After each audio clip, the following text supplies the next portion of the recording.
नमस्कार गीता। भूत वर्तमान और भविष्य में आप तमाम दर्शकों का बहुत बहुत स्वागत है। आपके साथ मैं हूं अनुजा। दर्शकों, इधर हम कई हफ्तों से चर्चा कर रहे हैं भगवत गीता का जो 9वां अध्याय है राज विद्या योग, के अंतर्गत जितने 34 श्लोक हैं उनके ऊपर हम चर्चा कर रहे हैं। पिछले हफ्ते भी बहुत सारी ऐसी रोचक बातें हुई थी और हमारे साथ में प्रोफेसर बलराम सिंह जी हर बार जुड़ते हैं उन श्लोकों के विषय में बताने के लिए। तो कई सारी ऐसी बातें हुई उनसे जिनसे हम सभी को एक लगता है जैसे एक नई राह मिलती है जीवन में। न सिर्फ उन श्लोकों को हम समझ पाते हैं बल्कि उनसे खुद को हम जोड़कर हम किस तरह से अपना कर्तव्य कर सकते हैं। हम जो हमारे जीवन में जितने सारे रिश्ते नाते हैं, समाज में हमारा जो स्थान है, उसको हम किस तरीके से कार्यान्वित कर सकते हैं, अपने कर्म को किस तरह कर सकते हैं, इन सब के लिए हमें दिशा मिलती है। इन सब के लिए हमें कहीं ना कहीं ज्ञान होता है। इसीलिए हम सभी आपसे हमेशा यह आग्रह करते हैं कि जो भी एपिसोड हम हमारा होता है और उस पर जो भी बात होती है उसको जरूर उस पर चिंतन मनन करें। और प्रोफेसर सिंह से यदि आपके मन में कोई सवाल होता है तो हम हमेशा बहुत स्वागत करते हैं। और प्रोफेसर सिंह तो प्रोफेसर हैं, एक शिक्षक हैं। उनको प्रश्न बहुत अच्छे लगते हैं, उनको जिज्ञासाएं बहुत अच्छी लगती हैं। और उन्हीं के शब्दों में जैसे वो कहते हैं कि जितने प्रश्न होते हैं, जितनी जिज्ञासाएं होती है, उससे मेरा भी कहीं ना कहीं ज्ञान बढ़ता है। क्यों प्रोफेसर सिंह? जी, भगवत गीता का यही का वही प्रश्न ही तो है कि भगवान जो है अर्जुन के प्रश्नों का उत्तर ही तो दे रहे हैं। नहीं तो भगवत गीता बनती भी नहीं। तो जिज्ञासा जी। तो बहुत जरूरी चीज है। चाहे वो संतान हो, चाहे विद्यार्थी हो, चाहे कोई और मित्र हो, चाहे दुश्मन भी हो, अगर सवाल पूछ उठाता है तो उससे ज्ञान जरूर बढ़ता है। तो इसलिए मुझे लगता है कि ये विधा जो है बहुत ही शालीन है, बहुत ही संतुष्टि वाली है। इसलिए लोगों को सवाल जरूर उठाना चाहिए। हमसे अगर जो लोग सहमत नहीं हैं वो और हमारे लिए और भी अच्छी बात है, क्योंकि फिर मुझे कुछ और सोचना पड़ेगा। जी। जी प्रोफेसर सिंह, आपका बहुत बहुत स्वागत करते हुए मैं हमारे कार्यक्रम में हमारा स्वागत करना चाहूंगी। हमारे कार्यक्रम में डॉक्टर अपर्णा धीर हमारे साथ जुड़ी हैं। बहुत स्वागत है अपर्णा। जी नमस्ते नमस्ते सभी को। पूजा नारंग जी भी हमारे साथ में जुड़ी हैं। बहुत स्वागत है पूजा जी आपका हमारे कार्यक्रम में। और आज डॉक्टर आलोक कुमार द्विवेदी हमारे साथ, क्योंकि किसी महत्वपूर्ण कार्य में वह फंसे हुए हैं, इस कारण से वह आज हमारे साथ में नहीं आ सकते हैं। इसीलिए उन्होंने अपने जो हमेशा कार्यक्रम की शुरुआत में वह श्लोक के विषय में बताते हैं, आज उन्होंने अपनी एक वीडियो रिकॉर्डिंग हमें भेजी है। मैं वही आप सबके समक्ष प्ले कर रही हूँ जो उन्होंने भेजा है। नमस्कार। गीता भूत वर्तमान भविष्य में आप सभी का स्वागत है। जैसा कि हमारे सभी दर्शक जानते हैं कि 9वें अध्याय की चर्चा चल रही है, जो एक गूढ़ से गूढ़तम बात है भगवान श्री कृष्ण वह अर्जुन को इसमें बता रहे हैं। अभी तक की चर्चा में भगवान श्री कृष्ण कहते हैं कि अर्जुन, तू जो कर्म करता है, जो खाता है, जो हवन करता है, जो दान देता है और जो तप करता है, वह सब मुझे समर्पित करके, मुझे अर्पित करके कर, तो निश्चित रूप से तेरा सौभाग्य उदय होगा। और यहाँ पर मुझे समर्पित करने का जो अर्थ है सर्व पहले से बता चुके हैं। आगे कहते हैं, शुभाशुभ फलरहिव मोक्ष से कर्म बंध नहीं, संन्यास योग संयुक्ता विमुक्ता मामुपैस्यसि। इस प्रकार जिसमें समस्त कर्म मुझ भगवान के अर्पण होते हैं, ऐसे संन्यास योग से युक्त चित्त वाला तुम शुभ अशुभ फल रूप कर्म बंधन से मुक्त हो जाएगा। और उससे मुक्त होते ही भगवान की प्रतिज्ञा है कि तुम मुझे प्राप्त होगा। समो अहम सर्वभूतेषु न मे द्वेष्यो अस्ति न प्रियः, ये भजन्ति तु माम भक्त्या मयिते तेषु चाप्यहम्। मैं सब भूतों में समभाव से व्यापक हूँ। न कोई मेरा अप्रिय है, न कोई मेरा प्रिय है, परंतु जो भक्त मुझको प्रेम से भजते हैं वे मुझ में हैं और मैं भी उनमें प्रत्यक्ष रूप से प्रकट होता हूँ। अपि चेत दुराचारो भजन्ते मामन्य भाक्, साधुरेव स मंतव्यः सम्यग् व्यवसितो हि सः। यदि कोई अतिशय दुराचारी भी अनन्य भाव से मेरा भक्त होकर मुझको भजता है तो वह साधु ही मानने योग्य है, क्योंकि वह यथार्थ निश्चय वाला है। अर्थात उसने भली भांति निश्चय कर लिया है कि परमेश्वर के भजन के समान अन्य कुछ भी नहीं है। क्षिप्रम भवति धर्मात्मा सस्वच्छन्ति निगच्छति कौन्तेय प्रतिजानीहि न मे भक्त प्रणश्यति। वह शीघ्र ही धर्मात्मा हो जाता है और सदा रहने वाली परम शांति को प्राप्त होता है। हे अर्जुन, तू निश्चय पूर्वक सत्य जान कि मेरा भक्त कभी नष्ट नहीं होता। आज इन श्लोकों पर चर्चा होनी है और इन सभी श्लोकों में भगवान श्री कृष्ण स्पष्ट रूप से खुलकर, ऐसा हम कहें कि जो आत्म तत्व है उसको एक केंद्र बिंदु मानकर स्वयं के रूपक के माध्यम से अर्जुन के समक्ष संपूर्ण भेदों को उजागर कर रहे हैं। धन्यवाद। तो यहाँ पर डॉक्टर आलोक ने जिस तरीके से श्लोकों के विषय में बताया है, और तो आगे बढ़ते हैं कार्यक्रम में और प्रश्नों का सिलसिला जो है वह शुरू करते हैं। आलोक ने जिस तरह उसकी व्याख्या की है, मेरे प्रश्न प्रोफेसर सिंह से शुरू होते हैं। इसमें उन्होंने जिस तरह से बोला है, प्रोफेसर सिंह, आपने कई बार इन बातों को स्पष्ट किया है कि जिस तरह कृष्ण जो है वह कहना चाहते हैं, उनका तात्पर्य यहाँ पर जो वह कह रहे हैं कि तुम जो भी कार्य करते हो मुझे यदि समर्पित करके करोगे तो इसका जो भी शुभ या अशुभ फल है या उसका जो बंधन है उससे तुम मुक्त रहोगे, और फिर उसके बाद आगे जाकर तुम मुझे प्राप्त हो जाओगे। तो यहाँ पर मुझे समर्पित होकर काम करने का आपने पिछली बार भी बताया था, ये स्वयं की बात आपने हमेशा कही है। यहाँ पर शुभ और अशुभ बंधनों के फल से मुक्त होने की जो बात है, ये क्या है? अगर ऐसा करोगे तब तुम सारे बंधनों से मुक्त होकर और फिर वैराग्य के द्वारा तुम मुझे मुक्त होकर मेरे पास आ जाओगे।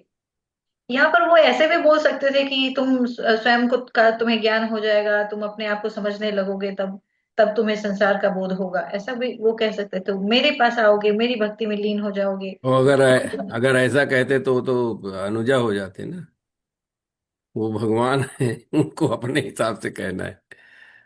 मतलब कहने का मतलब है इस संसार में शुभ अशुभ कुछ है नहीं,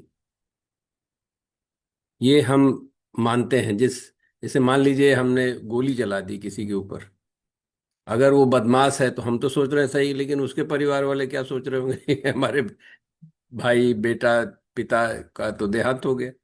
तो किसी के लिए जो अशुभ है किसी के लिए शुभ है, तो ये शुभ अशुभ जो है पर्सपेक्टिव है उनका कहने का मतलब।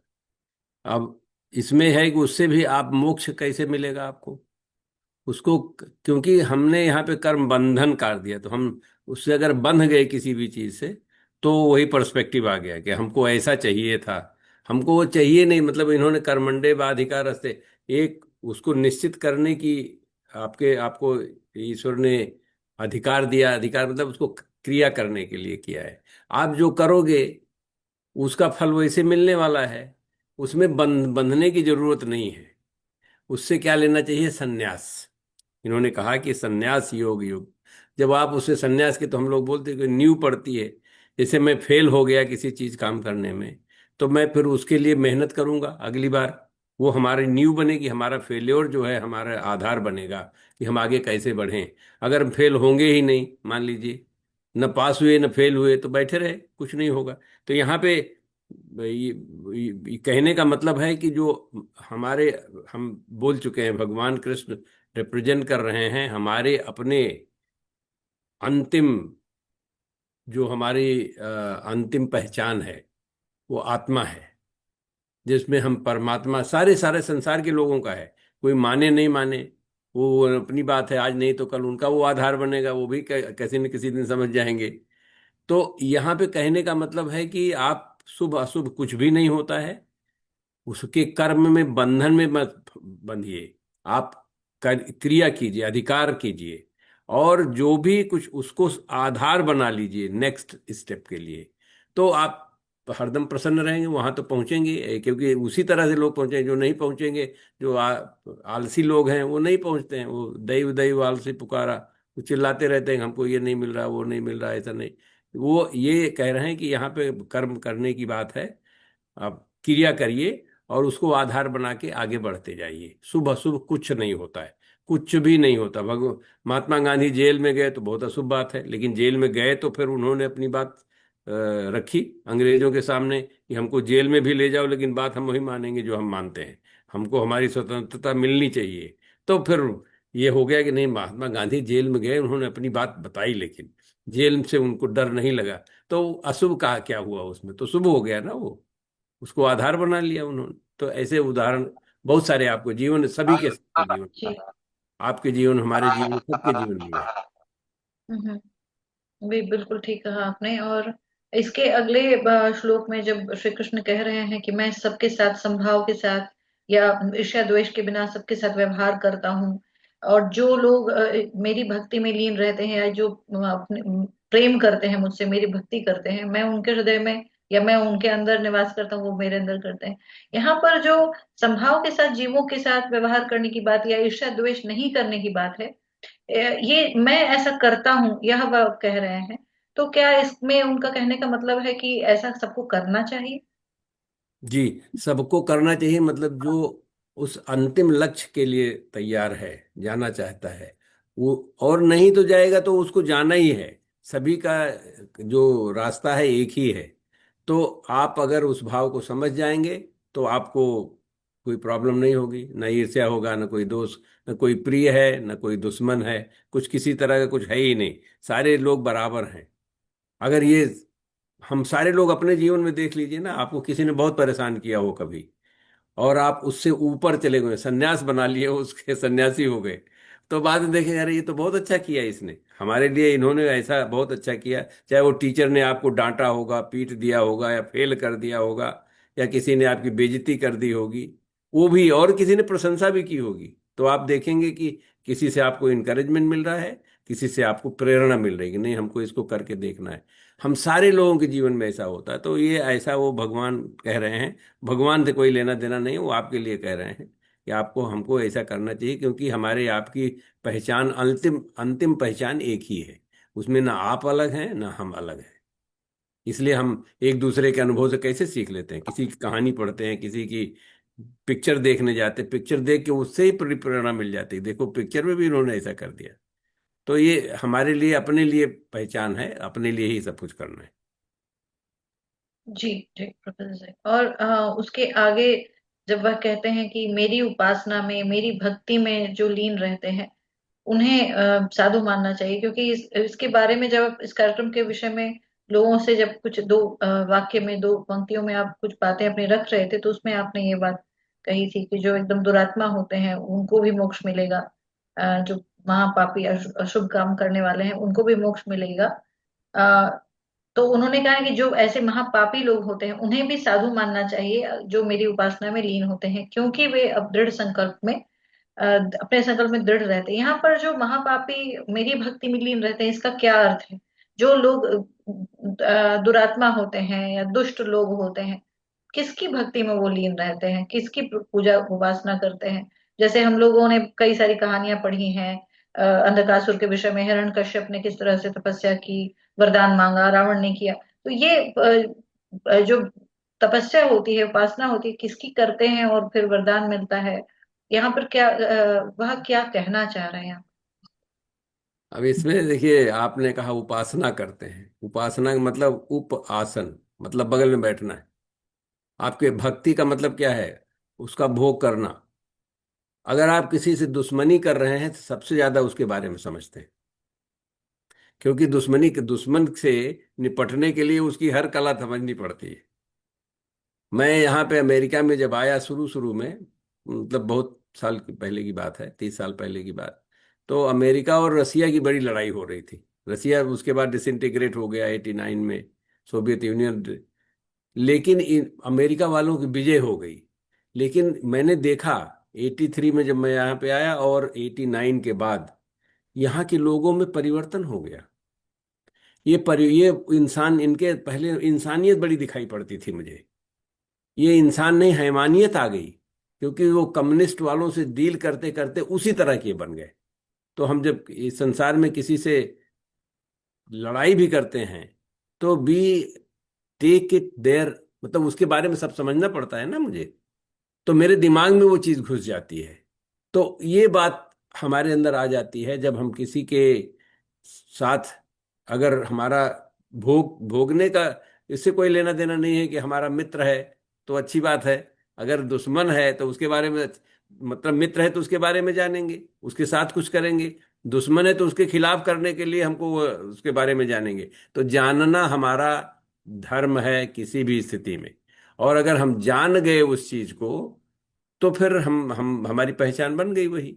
तो इसलिए इससे कोई फर्क नहीं पड़ता है कि कोई बहुत दुराचारी है या बड़ा धर्म का काम कर रहा है, उसमें कोई फर्क नहीं पड़ता है।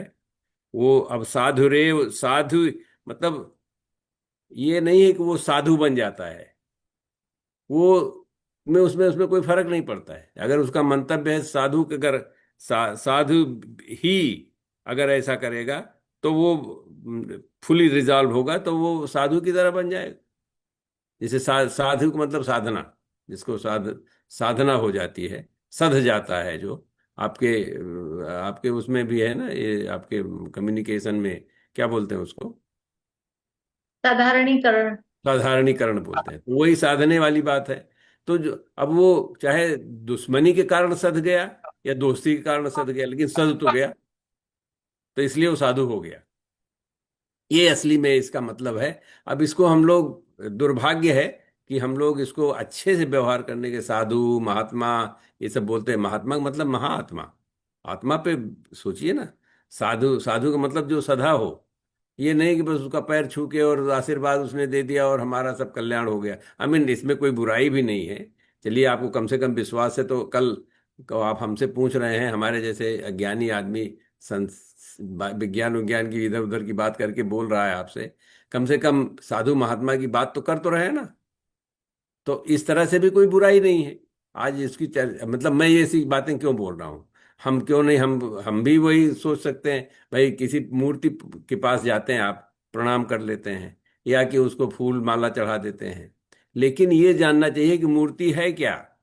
वो हमारे अंदर भाव जरूर आना चाहिए, है क्या। शंकर जी की मूर्ति है, शंकर जी का मतलब कोई वो ही रूप ही नहीं है। मतलब इस संसार में सब कुछ का बेसिस वो है, रूप तो बाद में आता है ना।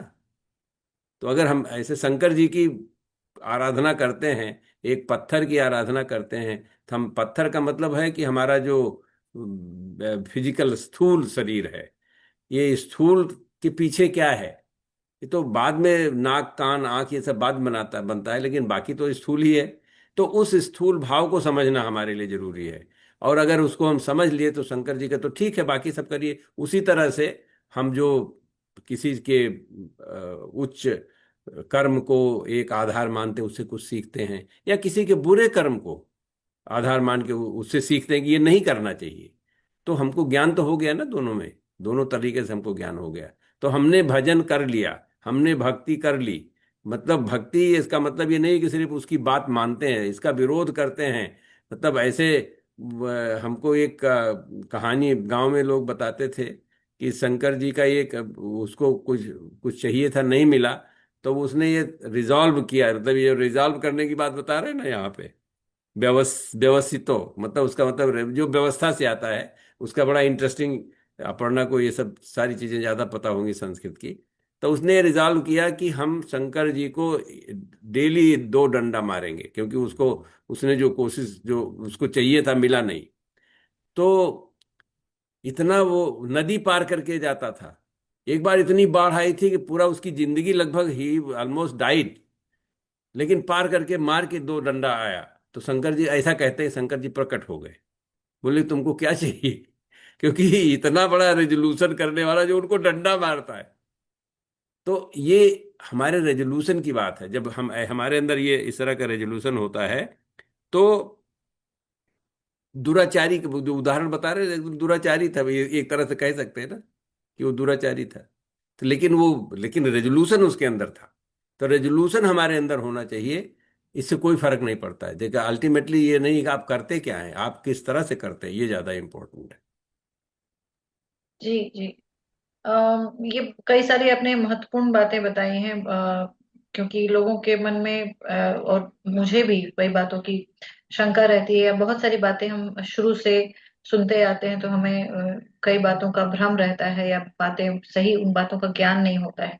एक एक करके इस तरह से चर्चा करने से बातें बहुत स्पष्ट भी होती हैं, क्योंकि हम लोग ऐसे कहानियां कथाएं पढ़ते रहे हैं ना कि श्राप देने वाली बात, वरदान की बात, अभी आपने कई बार बातें हमेशा से स्पष्ट की हैं, कॉन्फ्रेंसेस वगैरह में बोलते भी रहे हैं आप, श्राप का क्या मतलब होता है। क्योंकि हम लोग तो हमेशा सोचते थे गुस्से में आ गए और क्रोध में आके श्राप दे दिया और फिर वो अश्राप हो गया।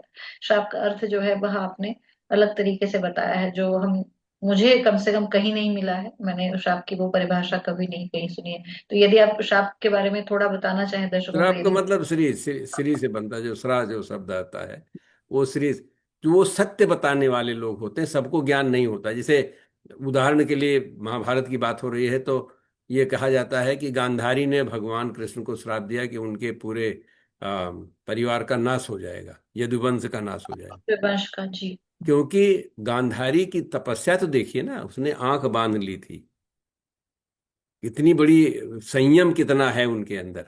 उसने अपने पुत्र को विजय का वरदान नहीं दिया था, मतलब वो शिव भक्तिनी थी, तो उनके अंदर रेजोल्यूशन तो जबरदस्त था ना। तो उनको ये पता, अब बाकी चीजें जो उन्होंने कहा, ये लोग बोले अरे श्राप दे दिया, नहीं तो नहीं नहीं, उनको पता था हो क्या रहा है। उनको मालूम था कि दुर्योधन की बेटी से भगवान कृष्ण के बेटे ने, सोम ने शादी कर लिया था लक्ष्मणा से। और अब ये पीछे से कर रहे हैं ये तो वहां पे कोई पारिवारिक जो हमारी परंपरा के थोड़ी ना मान रहे थे वो। उनके जब जिसके जिस परिवार में भगवान ही क्यों ना हो, अगर वो उनका बेटा ये कर रहा है तो वो कौन सा धर्म निभाएगा। तो उनको मालूम था कि ये धर्म का तो नाश होने वाला ही है, क्योंकि ऐसा इनके परिवार में हो रहा है। तो इसलिए उन्होंने कहा यदुवंश का नाश हो जाएगा, श्राप का मतलब है उन्होंने सच बता दिया। उन्होंने ये उनको चेतावनी भी दी कि आप ये सब जो धर्म का काम यहाँ पे कर रहे हैं, इसका ही आपके जो जिस वंश से जो से आते हैं उसमें पूरा का पूरा सत्यानाश। सच बताया, उसी को श्राप कहते हैं। कोई लेकिन सब हर कोई श्राप नहीं दे सकता। सच जानने के लिए हिम्मत होनी चाहिए ना, वो आपको श्रेष्ठता प्राप्त करनी होगी। अगर आप श्रेष्ठता प्राप्त किए हैं तो आप श्राप दे सकते हैं, और जी, वो उसके सही होगा। ज्ञान होना आवश्यक है, जी। आज की चर्चा का जो अंतिम श्लोक है उसमें श्री कृष्ण उसी बात को आगे बढ़ाकर कि जो ऐसे दुरात्मा लोग होते हैं, यदि वो भक्ति करते हैं, दृढ़ संकल्प के साथ करते हैं, फिर आगे वह बताते हैं कि वे धर्मात्मा बन जाते हैं और फिर चिर स्थायी जो शांति है वह उन्हें मिलती है। तो अर्जुन को वो कह रहे हैं कि हे कुंती पुत्र, तुम निडर होके इस बात को घोषणा कर दो, इसमें लिखा हुआ है, या इसको बोलो। मुझे लगता है उनके कहने का मतलब है कि मेरा जो भक्त है, मेरे भक्त का कभी पतन नहीं होता, प्रणश्यति यानी कि कभी विनाश नहीं होता। तो यहाँ पर ये जो है कि भक्त का कभी पतन नहीं होता या विनाश नहीं होता, नष्ट नहीं होता, तो लोगों को एक लगेगा ना कि हाँ, कृष्ण भगवान की भक्ति यदि करें तो हमारा कभी विनाश नहीं होगा, नष्ट नहीं होंगे, चाहे हम कुछ भी कैसे भी करके करें, भगवान की खाली भक्ति करें और खूब हाँ, ये भी सोचना चाहिए, भगवान ने सोम का वध भी किया कर दिया था, अपने बेटे का गला भी काट दिया था। अगर वो करना चाहते तो समझ लो फिर तो सही में आ जाएगा। मतलब वो ऐसे व्यक्ति नहीं थे कि जो जो धर्म है उसी को करते थे। तो धर्म में अगर किसी का सर काटना भी धर्म है, ऐसा कोई अधर्म नहीं होता। बिना धर्म, धर्म का मतलब धारते धर्मा, जिस चीज से धारण करने से कोई चीज, अगर मैं बाचुलानम टॉक्सिन पे काम करता हूँ और बहुत टॉक्सिक सब्जेक्ट वो है, उसके बारे में जानना उसका धर्म है। उसके बारे में जानना, धर्म का ज्ञान ही मुझे तभी होगा ना उसका। अगर मैं इसलिए नहीं नहीं वो टॉक्सिन है उसको दूर रखो, बहुत सारे लोग बहुत दूर रहते हैं उससे। मेरी आधी सफलता का कारण यह है कि बहुत सारे लोग उस पर काम ही नहीं करते। जिस तरह से काम, मतलब हम तो बाचुलानम सेंटर का दुनिया में एक ही है, उसका डायरेक्टर भी हूँ। तो लोग डर के मारे इससे दूर रहते हैं, बाचुलानम टास्क से दूर रहते हैं, नजदीक नहीं जाते। लेकिन उसके धर्म का समझना तो मुझे पड़ा ना, मैं उसके धर्म को समझता तो उसका आजकल बहुत बड़ा उपयोग भी कर पा रहा हूँ। तो ये चीज जो है, हमको ये धर्मात्मा का मतलब नहीं बाकी दुरात्मा हो जा, दुरात्मा कुछ नहीं है। आत्मा है तो चाहे धर्म होगा और उसमें बात जो दुष्टता वाली बात आएगी, लेकिन है तो आत्मा। तो जब आत्मा रूप में आप पहुंच जाएंगे तो कोई प्रॉब्लम नहीं। तो धर्मात्मा का मतलब ये नहीं है कि नहीं नहीं वो बहुत अच्छे व्यक्ति हैं, दुरात्मा का मतलब बहुत बुरे नहीं। ये एकदम सिद्ध कर दे रहा है कि दुरात्मा और धर्मात्मा जब तक आत्मा है तब तक सही है, कोई प्रॉब्लम नहीं है। कुछ भी आप करिए, क्योंकि ये चीज समझना हमारे लिए बहुत आवश्यक है। आप कोई चीज बुरी चीज कर रहे हो उसका भी धर्म है, वो बिना धर्म के नहीं हो सकता। उसका भी तरीके, जैसे मैंने कहा बाचुलानम टॉक्सिन का मैकेनिज्म और उसका जो बोटॉक्स जो दवा बनती है, दोनों का मैकेनिज्म एक ही है, सिर्फ उसमें फर्क यह है कि कोई ज्यादा कोई कम। तो ये ज्ञान अगर हमको हो गया तो उसका हम उपयोग कर सकते हैं। तो इस तरह से भगवान कृष्ण का जो यहाँ पे धर्मात्मा और दुरात्मा की जो बातें हैं, उनका कोई वो खास मतलब नहीं निकलता है। वो मतलब इनका कहने का मतलब तुरंत वो धर्मात्मा बन जाता है और वो परमानेंटली रहता है। ये कभी नहीं कि नहीं नहीं वो ऐसा नहीं होगा। कौन होगा ऐसा? जो भक्त में उनके जो भक्ति मतलब जिसका वो भोग करेगा, जो भगवान वाला असली आत्मा परमात्मा की बात कर रहे हैं, वो हमारे सबके अंदर है। अगर आप ऐसा करेंगे तो वो कभी नष्ट कैसे होगा? उस स्तर पे पहुंच जाएंगे तो नष्ट होने की बात ही नहीं।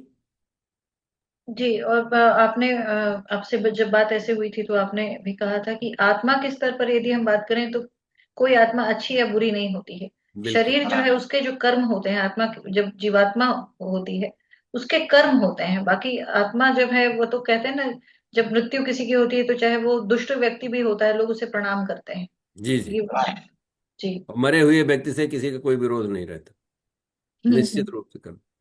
मरे और हुए मरे व्यक्ति के मरे हुए लोगों के बारे में हमेशा कहते हैं बड़े अच्छे आदमी थे। हाँ, से आज तक कोई किसी ने नहीं कहा कि बुरे आदमी थे। और सभी का स्वर्गवासी होता है, हाँ। सारे लोग स्वर्गवासी हो जाते हैं।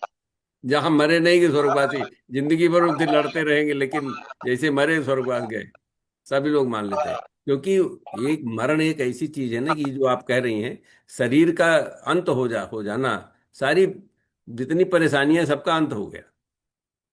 ये सभी को पता है, ये सभी को पता है। आखिर में मतलब मैंने शायद एक आध बार यहाँ पे बताया हुआ है कि सारी दुनिया में लगभग, दुनिया हर देश में कि जो उनके कोर्ट्स होते हैं, जो जिसका डाइंग डेथ डिक्लेरेशन जो होता है, मरते समय जो व्यक्ति कुछ बोलता है उसको सत्य माना जाता है, क्योंकि उसको सत्य का साक्षात्कार हो जाता है।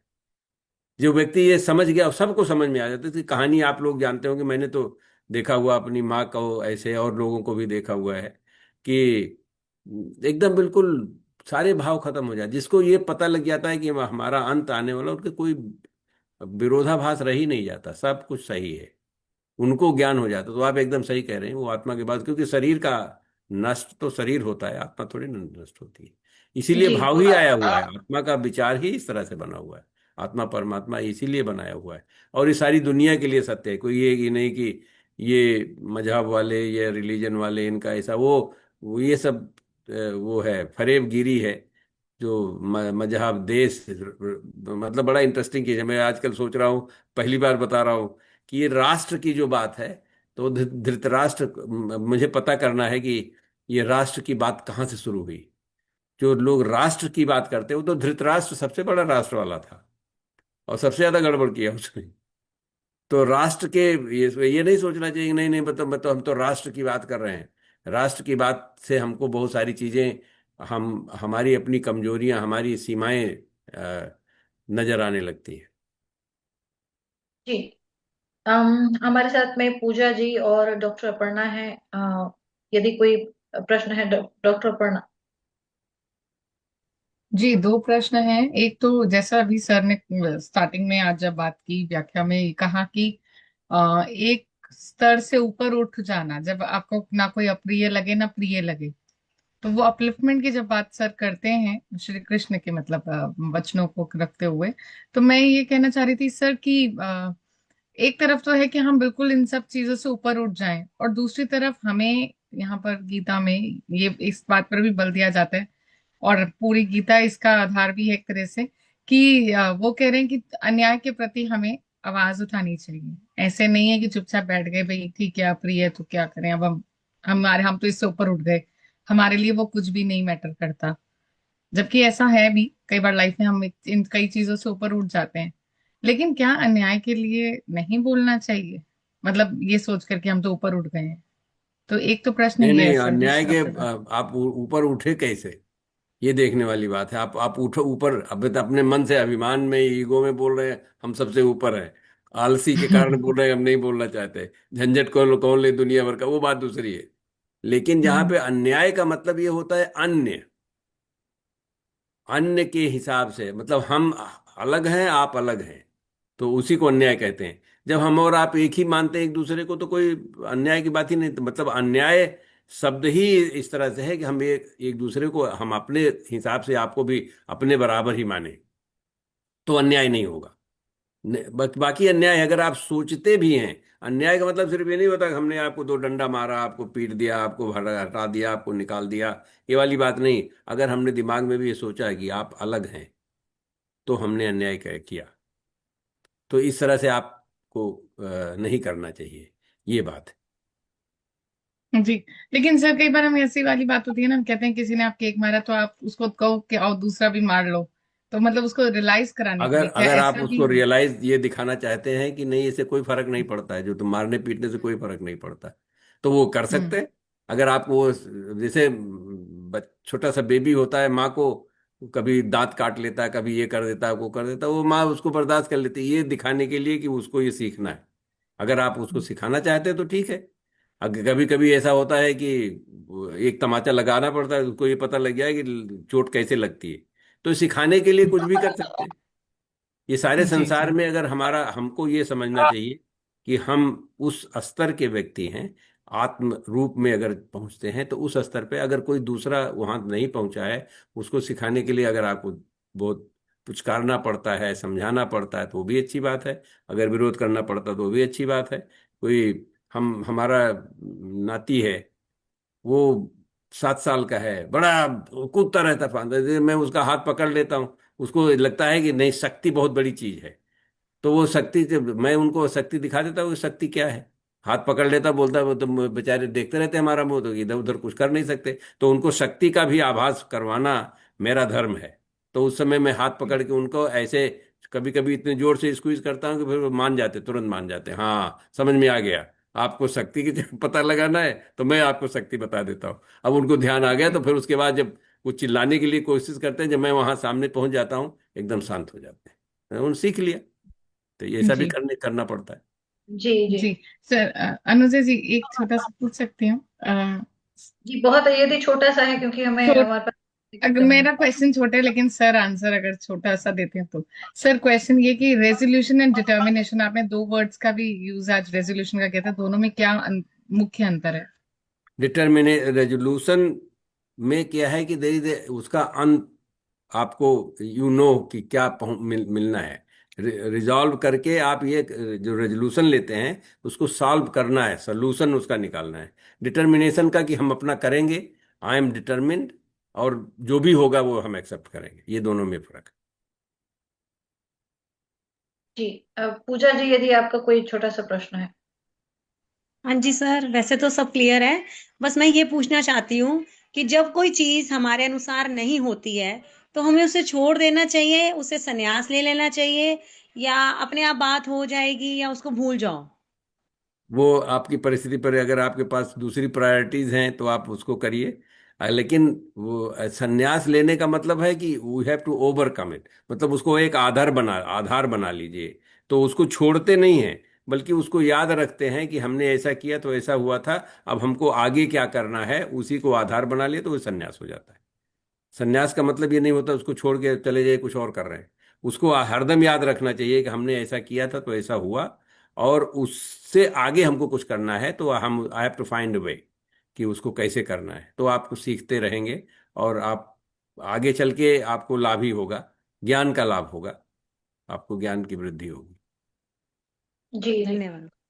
अब जैसे हमेशा से डॉक्टर सिंह ने बताया और हमारी चर्चा कार्यक्रम में होती रही है कि अपने स्वभाव और अपनी प्रकृति के हिसाब से ही अनुसार ही कार्य करना चाहिए। किसी और की नकल करना, जैसे प्रोफेसर सिंह हमेशा कहते हैं कि मुझे फॉलो नहीं करो या किसी और को फॉलोअर नहीं बनना चाहिए, अपनी प्रकृति।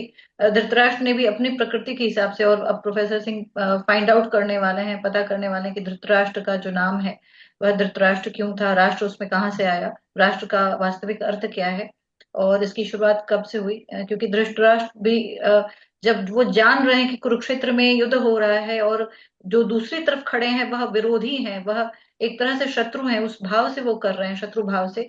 फिर भी वो लोग पूरी जब योजना पूछने के लिए उनके शिविर में लोग आते थे, तो वो बता देते थे कि हाँ, हमारी कल की क्या हमारी योजना रहेगी, किस प्लानिंग से हम काम करने वाले हैं, कल युद्ध करने वाले हैं। इसीलिए श्री कृष्ण दो योजना बनाते थे उनके, एक योजना जो उनको बताते थे और एक जो उनको नहीं बताया जाता था, क्योंकि उनको पता था धृतराष्ट्र बता देंगे।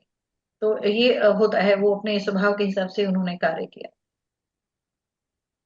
और प्रोफेसर सिंह भी अपने स्वभाव के अनुसार ही काम करते हैं, इसीलिए उनके जीवन का जो भी नियम है उसका वह अपने सिद्धांतों का पालन करते हैं। जी, आज मैं अपने स्वभाव के हिसाब से नहीं करना चाहता हूँ, मैं चुप रहना चाहता हूँ। तो आगे नहीं बोलेंगे। ये भी ये स्वभाव आपके अंदर, ये इतनी शक्ति होनी चाहिए, आत्मशक्ति होनी चाहिए कि आप नहीं चाहें तो नहीं बोलिए। जी बिल्कुल, बिल्कुल सा- ऐसा होना चाहिए। और प्रोफेसर सिंह का इंटरव्यू जब मैंने दूरदर्शन में किया था, तो उन्होंने मुझे पहले ही बोल दिया था कि यदि आपको जब भी लगेगा कि बात यहाँ पे खत्म करनी है, तो आप बिल्कुल मुझे कभी भी कट कर सकती हैं, कभी भी मेरी बात को वहां पे ही काट कर आगे बात कर सकती हैं, यह उन्होंने मुझे बोल दिया था। और मैं आपको बताना चाहूंगी कि वर्षों तक मैंने दूरदर्शन में काम किया था, मगर मुझे कभी किसी ने ये बात नहीं कही थी। तो ये बात जो है किसी को भी प्रभावित कर सकती है। बहुत बहुत धन्यवाद आज हमारे साथ जुड़ने के लिए। इतनी सारी जो बातें हुई हैं उनसे हम सभी को कई सारी नई बातें पता चलती हैं, और जाहिर है हमारे दिल दिमाग में ये सब बातें चलनी चाहिए, और उसके विषय में हमें सोचना विचारना चाहिए। बहुत बहुत धन्यवाद प्रोफेसर सिंह आपका हमारे साथ में जुड़ने के लिए। और वहां पे अब चूंकि 10:30 घंटे का अंतर प्रारंभ हो गया है भारत और अमेरिका के समय के अनुसार, तो जाहिर है कि हमारा वक्त तो वही है समय, लेकिन 1 घंटे पीछे और प्रोफेसर सिंह का समय चला गया है। तो वहां पे बहुत भोर का समय रहता है, जब वह बिल्कुल जागृत अवस्था में हमारे कार्यक्रम में शामिल होते हैं। तो इसके लिए भी आपका और अधिक आभार हम व्यक्त करते हैं। जी जी, बहुत बहुत धन्यवाद। 1 घंटा और और मिल गया, मतलब हम लोग ये भी कहते हैं ना, पीछे चले गए तो 1 घंटा और समय मिल गया। जी, हमारे साथ में डॉक्टर अपर्णा देव जुड़ी, आपका भी बहुत धन्यवाद अपर्णा हमारे साथ जुड़ने के जी लिए। धन्यवाद। पूजा जी हमारे साथ में जुड़ी, श्रीमती पूजा नरंग जी, आपका भी बहुत बहुत धन्यवाद हमारे साथ जुड़ने के लिए। यूट्यूब के माध्यम से धन्यवाद। कई लोग कार्यक्रम देख रहे हैं। डॉक्टर आलोक कुमार द्विवेदी ने भी मैसेज किया कि वो भी अब ये कार्यक्रम देख रहे हैं, क्योंकि नेटवर्क की समस्या के कारण वह उपस्थित नहीं हो सके थे और कुछ आवश्यक कार्य भी कर रहे हैं। बहुत बहुत धन्यवाद आप सभी का हमारे साथ जुड़ने के लिए। आपके कोई भी प्रश्न, यदि कमेंट होंगे, प्रश्न होंगे, उनको जरूर कमेंट बॉक्स में लिखिए। अगले कार्यक्रम में, अगले एपिसोड में उन प्रश्नों को हम हमारे कार्यक्रम में उठाएंगे। आज के लिए आप सभी का बहुत बहुत धन्यवाद। आप सभी अपना बहुत ही बेहतर तरीके से ख्याल रखिएगा, ध्यान रखिएगा और अपने कर्म में रत रहिएगा। बहुत बहुत धन्यवाद, नमस्कार।